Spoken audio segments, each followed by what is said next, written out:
Bom dia, boa tarde ou boa noite. O Dia do Zap Podcast está no ar. Hoje teremos um episódio diferente. Eu sou o Derek Toda e o Johnny Negreiros vai te explicar. Então, mano, essa semana o noticiário foi dominado pela crise no Afeganistão. E para você, meu caro ouvinte, sair dessa discussão superficial, além dos vídeos que viralizaram e de tudo aquilo que todo mundo sabe, que os Estados Unidos retiraram as tropas e o Talibã tomou controle, o Talibã que é um grupo extremista religioso e tudo mais, vai retirar todos os jeitos de mulheres e tudo mais. Para você sair dessa discussão superficial, a gente chamou o Reniose Cuquet para explicar direitinho para você o que está acontecendo. Uau. Além disso, a gente trouxe para você dois especialistas para discutir a privatização dos Correios que está para sair. Esse assunto a gente já está te prometendo há 2 semanas, então desculpa a gente pela demora. Só que por termos 3 convidados hoje, não teremos tempo para fazer as notícias da forma como sempre fazemos. Mas, bora lá! Mas antes, se você está ouvindo a gente pelo YouTube, dá um like, se inscreve no canal e ativa o sininho para receber as notificações do canal, beleza? Agora, solta a vinheta. Meu filho, olha o que chegou no WhatsApp da tia. Como a Vânia, que é sua mulher, como o Damião, como a Andréia, como a Dona Maria. Tá preso, babaca! Vamos fuzilar a petralhada aqui do Acre, hein? Eita, que é isso? Bom, agora, antes de colocar o Reni, eu vou falar o currículo dele para você. Bom, a edição que se viu, tá? Porque o negócio muito longo. O Reni, ele é cientista político, professor e palestrante. Ele se formou nos Estados Unidos em Filosofia e Ciências Políticas e é mestre em International Peace and Conflict Resolution pela American University, em Washington, D.C. Lá nos Estados Unidos ainda, ele trabalhou na ONG Peaceful Building and Development Institute. Ele também trabalhou na think tank Woodrow Wilson Center e no Conselho de Segurança da ONU. O cara trabalhou no comitê mais importante das Nações Unidas. Só isso. Além disso, ele é professor de Relações Internacionais na ESPM. Hoje, ele é deputado estadual pelo Partido Novo em São Paulo. Solta a sonora do Reni aí, produção. É o seguinte, por que a decisão não é do Biden? Porque, na verdade, a decisão é da democracia. A opinião pública americana não quer mais ficar lá. Porque são 20 anos, 2 décadas. Dos 4 presidentes americanos, 3 deles disseram que iam retirar todas as tropas do Afeganistão. Obama, Trump e o Biden. E o Trump chegou a assinar um acordo com o Talibã.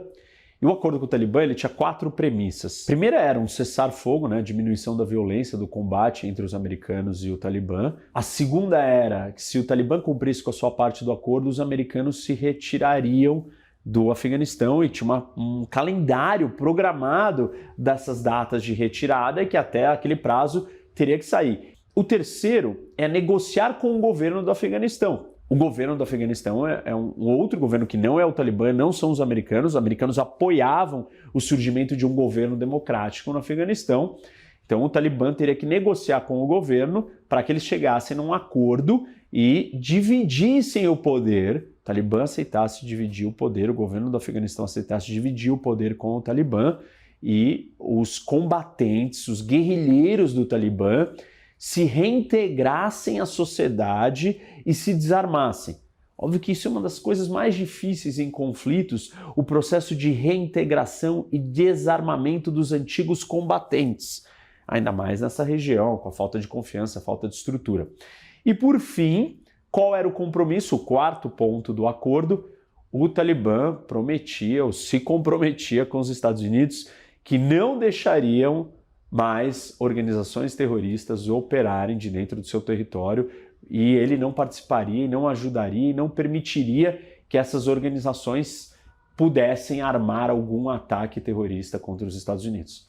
Óbvio que isso assim, era um sonho, não tem como você certificar que isso vai acontecer e os americanos concordaram, o Trump assinou esse acordo de retirada, falou que ia sair.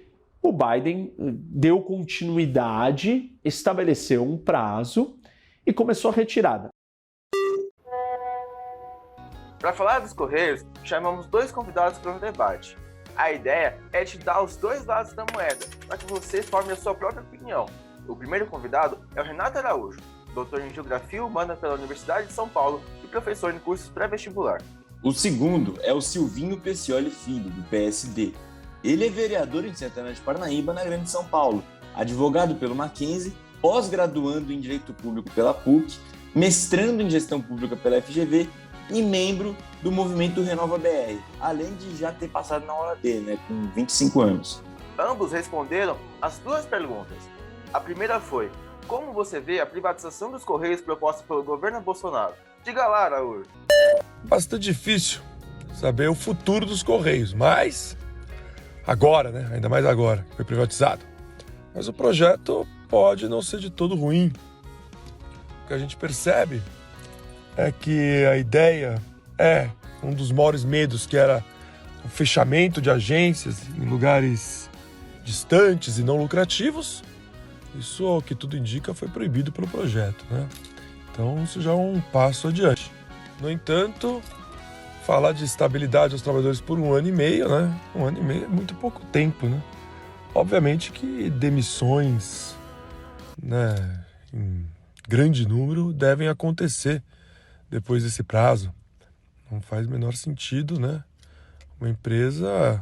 Agora, é muito interessante que a empresa é lucrativa, Ela teve um período de prejuízo, então eu falei, agora 2013 a 2017, e agora ela lucra, Vender uma empresa que lucra, que gera tantos benefícios ao povo brasileiro.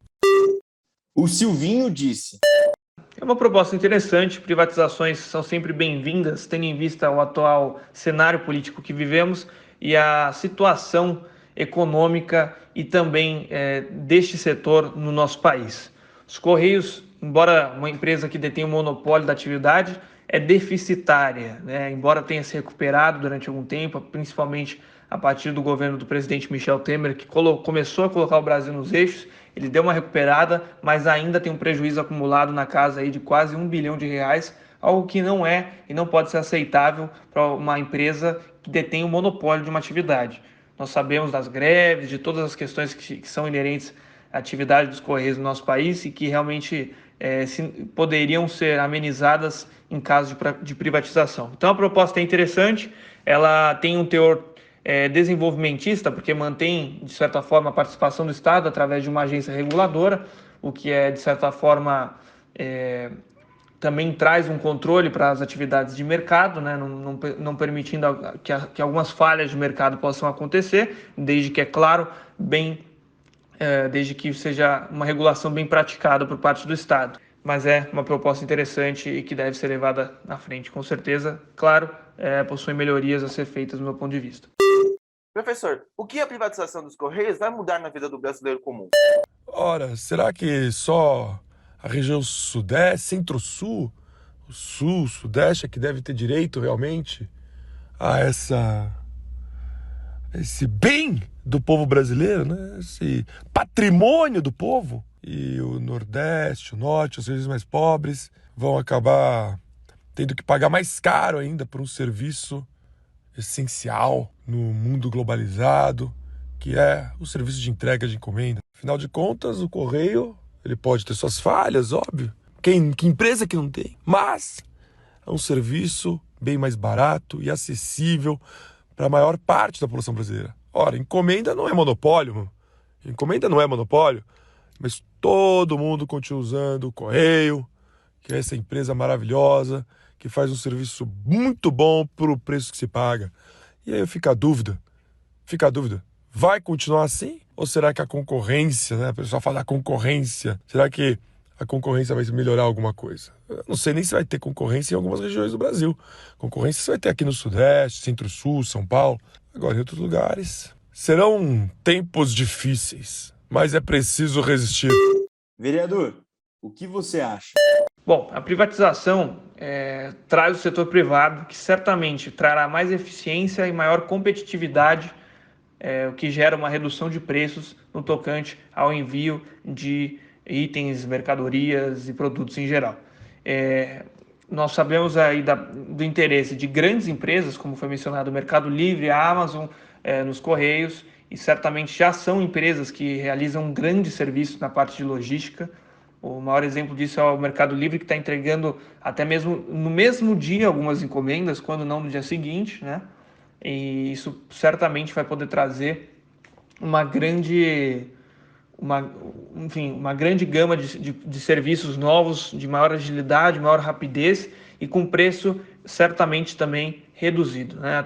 Uma grande preocupação que a gente vê é a questão que foi levantada principalmente por políticos de esquerda e centro-esquerda, é a situação de municípios pequenos, né, que em tese não gerariam lucro e que a empresa somente estaria buscando isso. Existem previsões, né, na questão da privatização que também busca manter segurança nesse ponto, principalmente também na questão dos funcionários que não poderão ser demitidos, enfim. Então, essa questão de não chegar a municípios longínquos, é também muito, no meu ponto de vista, é muito amplo, é muito vasto você querer afirmar essa questão, até porque a gente verifica em vários locais do Brasil muitas agências onde chega o produto e não vai para entrega, as pessoas precisam ir na agência buscar. Então é uma falácia, de certa forma, informar que em todo lugar do Brasil os Correios alcançam o destinatário. Meu Deus, quanta coisa no WhatsApp! Eu não aguento mais essa política! Bom, meu caro ouvinte, a gente chegou nos 2 minutos finais em que, você sabe, política é o assunto proibido. A gente aqui vai discutir, na verdade, uma decisão, não uma decisão, mas uma questão que está voltando a acontecer no Brasil, que é a volta dos públicos nos estádios de futebol. O Atlético Mineiro, essa semana, na quarta-feira, na Libertadores, jogou contra o River Plate lá em Belo Horizonte com público. Foram 17 mil pessoas. Mas é lógico que teve aglomeração, teve gente sem máscara e tudo mais. Óbvio, isso era óbvio também, né? A questão, na minha opinião, é quando que a gente pode fazer isso. Aqui em São Paulo, o governador anunciou essa semana também que vai ser só a partir de novembro que os estádios vão poder voltar a ter público. O que você acha, Débora? Mesmo com público só de 30% ocupando o estádio do Mineirão, a torcida foi esperado, né? O comportamento brasileiro é assim.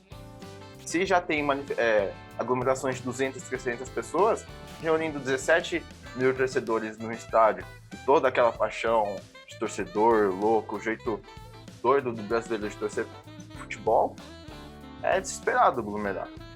É algo que se assusta e, na minha opinião, pela nossa questão cultural, pelo nosso jeito de se comportar, não deveria retomar a torcida do estádio. Bom, eu concordo. Para mim a questão é quando que pode, sabe? A partir de que ponto de estágio vacinal a gente pode liberar os estádios com alguma presença de torcida. Novembro, para mim, parece ser uma data bem razoável, porque, poxa, se a grande parte da população adulta no estado de São Paulo hoje já está vacinada, imagine em novembro, né?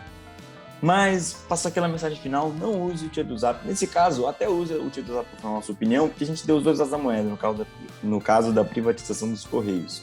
Mas, a gente aqui tem que sempre passar aquela mensagem de que no tia do Zap a gente tem uma posição sempre sem exceção de antagonismo. Então, aqui você raramente vai ver um elogio a algum político ou algo do gênero. Então, para você ver a nossa opinião, pesquise e leia sobre os assuntos que a gente traz aqui. Tia do Zap Podcast. A diferença é que aqui não tem fake news. Até semana que vem, Derek. Até, Johnny.